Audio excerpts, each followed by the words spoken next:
from 55 days to 159 days. 4 times over budget, massive problems, and in the end, it became the highest grossing film of all time. Oh no. So it all turned out okay. And another set. Right now we are Three in Amigos. Old Mexico. And many other movies. This is a weather effects Remember stage. this? Yeah. From Three Amigos? So check this out. This is how we create rain. And many other movies.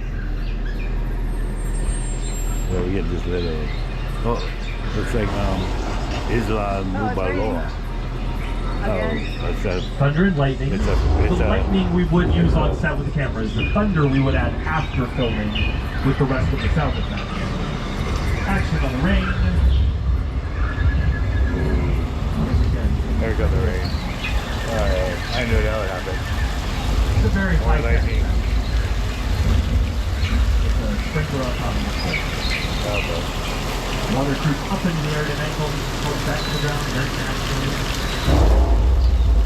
If we were using the whole thing, now we would have a digital light setup on the side and the back.